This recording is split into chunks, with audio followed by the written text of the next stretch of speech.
Da, da, da, da. Right, Humphrey, hello. How are you today? Good. What have you been reading recently? Would you like to tell us about it? I said Meglos. I said Happiness Patrol, but I got halfway through and lost my page, so I started reading Meglos instead. You weren't feeling it, were you? Yeah. We had some good laughs with it, actually, though. We've quoted some of the lines from it to each other. But anyway, tell us about Meglos. Why did you read Meglos, by the way? I read it because Dad said he told me the basic plot. Right. Like, vicious cactus. So let's start with that. Humphrey, is the baddie in this story a handsome grown-up like your dad? Yes. Really? Once he's transformed. And what is he prior to transformation? A cactus. Like your dad?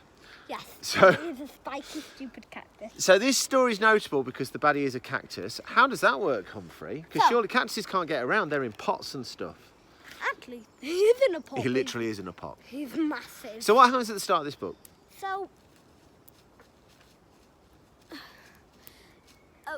an earthling does his usual day, but then gets kidnapped by space pirates. Which is an unusual day. Super usual day. And he gets taken to a cactus. For why? He gets taken to a cactus for his body to be transferred. So the cactus sorts of... Well, this is how I want to explain it. Go for it. The cactus's life juice is sucked out and inserted to the human one. That is grim. But it is true. It goes That is true, that is true. All of the liquid goes out into a green... And then the dude, because did they describe this in the book? Because in the programming, he's got spikes on his face. Is that what happens in the book? Yeah. Yeah. On the front cover. Well, let's talk about that in a moment. Because then does Meglos stay in human-looking form? Well, he does, but he changes into something that looks human, but it's not human. The mighty Tom Baker-esque doctor there. He turns into the Doctor. So presumably... he disguises himself. And the thing is, I think the thing that we need to state here is that Meglos is like this super powerful cactus. Yeah. It's like really hardcore villain for Doctor Who. The last survivor of Zolfafura. So then does the Doctor rock up on time to sort things out? No. Why, Humphrey? He gets stuck in a time loop. He gets stuck in a what? He gets stuck in a... He gets stuck in a... He gets stuck in a... He gets stuck in a... He gets stuck in a... He gets stuck in a... Gets stuck in a... Gets stuck in a... This is a really good joke. You should do this more often. He gets stuck in a... He gets stuck in a... It's called a chronosticker. In a time loop. So... Bam! Throw. Love it. I don't know I did that. That was beautiful. So anyway, the Doctor gets stuck in a time loop, but what's Meglos's plan? What does he want? Dodecahedron. Dodecahedron. Which I'm going to keep reminding you because it literally means a 12-sided shape. I can't. I've said this 3 times. Like Dodecahedron. Yesterday, I explained that I wanted to see it, and then I wanted to see it again. I looked at a good picture of it, and it is literally a 12-sided shape. Wrong. So the Doctor's going to a planet called Tigella, as far as I recall. Yeah. Because the dodecahedron, and the dodecahedron is playing up, it's like messing about, like me right now. It's a source of power for the planet. Yes. Who's on the planet? Tell me about the planet. Tigella, this is. The people on the planet are Dexter. Wait, no. Zester. Dexter. Not Dexter. Zester's an old man who wears purple robes. Yeah. And he's in charge. Then there's Lexa. You love Lexa, don't you? No, I hate her. Why do you hate Lexa? She's really mean. Okay. She tries to kill the Doctor at one point, but let's not go too far into She's sort of the head of the religious order on the planet. She's the head of the people who think the dodecahedron is a god. Is a god. But there's another group of people on the planet, and they think the dodecahedron is... Am I right that they're called the Rasters? Savants. That's it. Are they called the savants? Yeah, they're called savants, aren't they? Check on the cover. I mean the back. Yeah. The Dions look at it as a god, and the savants look at it as science. No, they think of it as a tool to be used. That's it. But then it starts playing around, and they're all sent to try to fix it. But then the Doctor gets called. Because they've known the Doctor before. This is quite relevant, actually, Humphrey. You didn't know this. It's not often that the planet that the Doctor's landing on, the people there already know him, but Zastra already knows him. We've never seen a story with Zastra in before. So that's quite a new thing for Doctor Who. It doesn't happen very often. But who rocks up instead?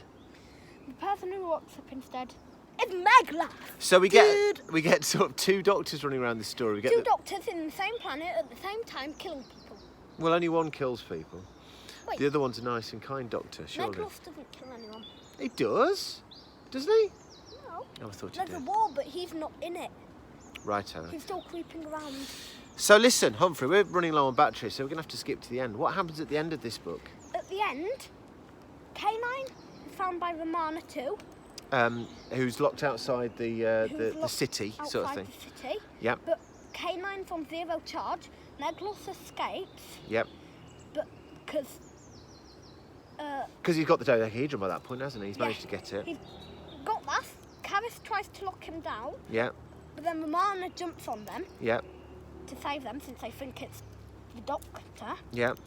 But then Doctor is being sacrificed. Yeah. Because they think that it's him, but it's not. It was Meglos that did it, of course. It was Meglos who did it. So then they run away. Yeah. No, then they save the Doctor. Save the Doctor. But Romana's life's in danger. Who saves Romana? So when... What's that? Never mind. When they try to save K9, when Romana tried to save K9... Yeah. A guy who's supposed to be dead is just like... Just shoots his last shot, doesn't he? And Lexa saves Romana. And Lexa tries to run in front of them to stop them from shooting, but it's too late. And Lexa gets killed. Now listen, end of this story. I'm just going to do the quick end of the story. They all go back to Zolfafura and the Doctor saves the day by pretending to be Meglos for a bit, which is fairly predictable because it's a double story and that sort of thing happens all the time. I've got two things to ask you about in this story, okay? Ready? If you don't know, I'm going to ask you these things. The first thing is this. You know Lexa, who you don't like? Yeah.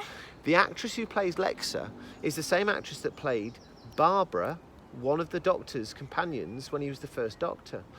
And it's a really weird experience watching it, you see, because I love Barbara. She's one of my absolute favourite companions. But then Lexa's not nice. But Lexa's not nice, so it's a very weird thing. So that affects my view of Lexa greatly. Here's the other thing I want to ask you, and I want your opinion on this. Meglos is the 10th worst Doctor Who story of all time, according to the poll. Do you think that's accurate? No. Did you like this book? I loved it. So who are you recommending this book to? Is it just Doctor Who fans or anybody? I would say anybody. The science isn't questionable. It's quite understandable, even though it's quite confusing at times. And there's a giant cactus in it. And there's a giant cactus. I don't know what a But cactus. then another thing that's weird. Yeah. Is this confused me, but the science is good, but then it's confusing.